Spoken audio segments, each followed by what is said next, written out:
বুঢ়া ভাই হৰি গু নগাই নাচা নাচা হে বুঢ়া ভাই হৰি গু নগাই নাচা।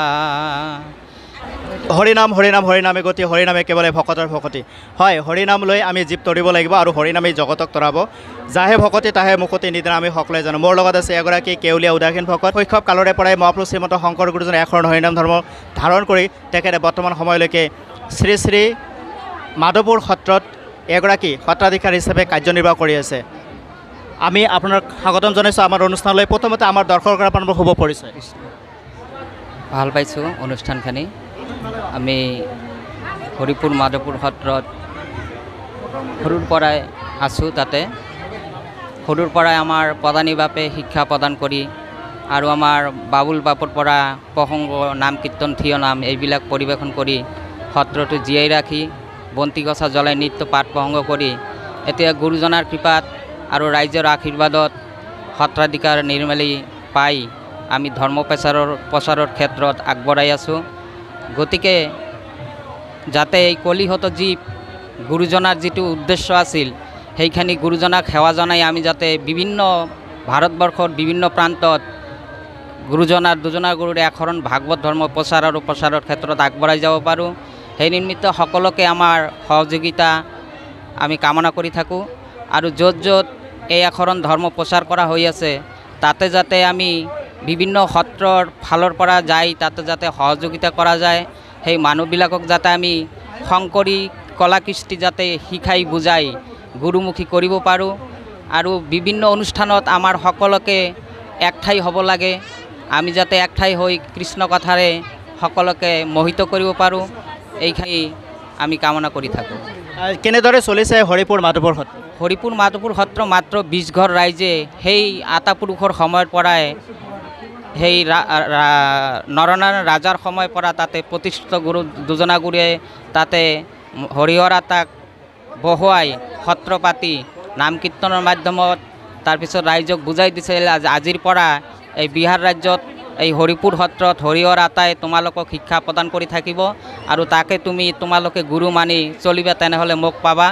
আৰু তাতে সেই 20 ঘৰ ৰাইজ এতিয়াও অতি কষ্টেৰে এই সত্ৰখানি চলাই আছে। তাতে আমাৰ বছৰে গুৰুজনাৰ তিথি কীৰ্তন মহোৎসৱ, আতাপুৰুষৰ কীৰ্তন মহোৎসৱ, ফাকুৱা উৎসৱ আৰু হৰিহৰ আতা তিথি পালন কৰা হয়। কিন্তু আমাৰ গোটাইখানি অসম ৰাইজে তাতে পৰিচালনা কৰিব লাগে আৰু যিখিনি সহযোগিতা আমাৰ অসম ৰাইজে কৰি থাকে আৰু আমি অসম চৰকাৰৰ পৰা আমি সহায় মাগি আছোঁ। তাতে এই সত্ৰখানি যাতে জীয়াই ৰখা যায়, সত্ৰত যাত্ৰীগৃহ তাৰপিছত সত্ৰৰ নামঘৰ গুৰুগৃহ এইবিলাক যাতে উন্নতি ঘটে আৰু যাত্ৰীসকলে যাই যাতে তাতে বহি অলপ কৃষ্ণ কথা শুনিব পাৰে আৰু যাতে শিক্ষাত আগবঢ়াই যাব পাৰে সেই নিমিত্তে আমি সকলোকে সেৱা ধৰি অনুৰোধ জনাই থাকোঁ যে এই সত্ৰখানি উদ্ধাৰ কৰিব লাগে, নহ'লে ভৱিষ্যতত হয়তো এই হৰিপুৰ মাধৱপুৰ সত্ৰ লীন হৈ যাব। কাৰণ তাতে মাত্ৰ 20 ঘৰ ৰাইজ অতি দুখীয়া। নিশ্চয়কৈ অতি এটা তাৎপৰ্যপূৰ্ণ মন্তব্য তেখেতে কৰিছে। অসমৰ পৰা যোৱা একাংশ ব্যক্তিয়ে আচলতে মহাপুৰুষ শ্ৰীমন্ত শংকৰ গুৰুজনাৰ ধৰ্ম যিসকলে ধৰিছে তেখেতসকলে এই সত্ৰখন ধৰি ৰখাত অৰিহণা আগবঢ়াই আহিছে। বৰ্তমান সময়ত 20 ঘৰ পৰিয়ালে ধৰি ৰাখিছে শ্ৰী শ্ৰী হৰিপুৰ মাধৱপুৰ সত্ৰ। মই আপোনালোক জ্ঞাত কৰাব খুজিম যে কোচবিহাৰ জিলাৰ তুফানগঞ্জ হৰিপুৰত স্থিত শ্ৰী শ্ৰী হৰিপুৰ মাধৱপুৰ সত্ৰ। হৰিহৰ আতাদেৱে প্ৰতিষ্ঠা কৰা এইখন সত্ৰ কিন্তু বৰ্তমান সময়ত এটি কঠিন অৱস্থা চলিছে। এগৰাকী সত্ৰাধিকাৰ তেখেতে সত্ৰৰ দায়িত্ব লোৱাৰ পিছৰে পৰা অতি কষ্ট কৰি সত্ৰখনক পৰিচৰ্যা কৰি আছে। তেখেতৰ মুখেৰে আমি সেই কথা জানিবলৈ সক্ষম হ'লোঁ। আমি আপোনাক ধন্যবাদ জ্ঞাপন কৰিছোঁ, আপুনি কষ্টৰ মাজতে এই সত্ৰখন ধৰি ৰাখিছে। যিটো মহাপুৰুষ শ্ৰীমন্ত শংকৰদেৱৰ কৃষ্টি সংস্কৃতি আপুনি তেখেতসকলৰ মাজত প্ৰচাৰ প্ৰসাৰ কৰিবৰ কাৰণে কি ধৰণৰ ব্যৱস্থা গ্ৰহণ কৰিছে? আমি প্ৰচাৰ কৰাৰ কাৰণে উদ্যোগ গ্ৰহণ কৰিছোঁ। আমাৰ তেনেকুৱা লগত আৰু লাগে যেনেকুৱা বৰগীত শিক্ষক, তাৰপিছত আমাৰ নৃত্য শিক্ষক তাৰপিছত খোলৰ শিক্ষক এইবিলাক লৈ আমি যদি বিহাৰ ৰাজ্যত আমাৰ সত্ৰশালৰ প্ৰধানী বা প্ৰভুজনাই যেনেকুৱা কৰি আমাৰ বিহাৰ ৰাজ্যত বিভিন্ন জলপাইগুৰি ডিষ্ট্ৰিক্টত বিভিন্ন সত্ৰ পাতি নামঘৰ পাতি তাতে নাম প্ৰসংগ কৰাৰ কাৰণে এটা ব্যৱস্থা কৰিছে কিন্তু তাতে নাম প্ৰসংগ কৰাৰ কাৰণে তেওঁলোকে ইচ্ছা কিন্তু তেওঁলোকক শিক্ষা প্ৰদান কৰিব লাগে মাজে মাজে আমাৰো যাব লাগে আৰু আমিও লগত যোগদান কৰি আছোঁ আৰু কোনোবা যদি আমাক এনেকুৱা কৰি সহায় কৰিব লগা যদি আমাৰ কোনো বাপ বান্ধৱ আহে তেনেহ'লে আমি হয়তো এই বিহাৰ ৰাজ্যত গুৰুজনাৰ যেটো উপলক্ষ আছিল যে বিহাৰ ৰাজ্যত ধৰ্ম প্ৰচাৰ কৰাৰ কাৰণে সেই উদ্দেশ্যটো যাতে সফল হয় নিশ্চয়কৈ মহাপুৰুষ শ্ৰীমন্ত শংকৰ গুৰুজনে জীৱনৰ অন্তিম সময়ত কিন্তু বিহাৰ ৰাজ্যত অতিবাহিত কৰিলে আৰু ইয়াৰ মহাপুৰুষ শ্ৰীমন্ত শংকৰ গুৰুজনৰ বৈকুণ্ঠ প্ৰয়াণৰ পিছত বিহাৰ ৰাজ্যত কেনেদৰে চলিছে এখন হৰিনাম ধৰ্ম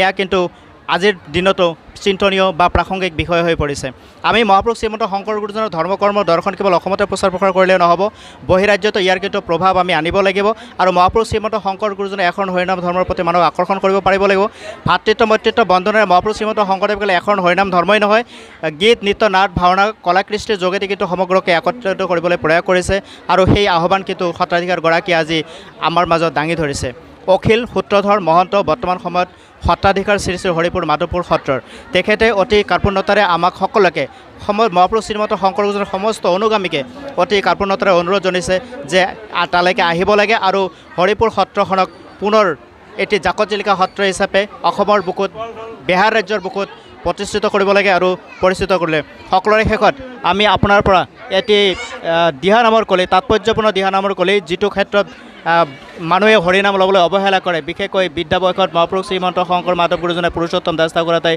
অখনি সংকটবাণী আমাক শুনাইছিল বুঢ়াবাই হৰি গুণ গাই নাচা অকণমান যদি আমাক শুনাই দিয়ে বুঢ়া ভাই হৰি গুণ গাই নাচা নাচা হে বুঢ়া ভাই হৰি গুণ গাই নাচা কোন দিন ঢলি হৰিৰ পৰয় আৰ কি বাট চাই আছা বুঢ়া ভাই হৰি গুণ গাই নাচা আয়ু দিলা ভাটি হাতে লৈ লালাঠি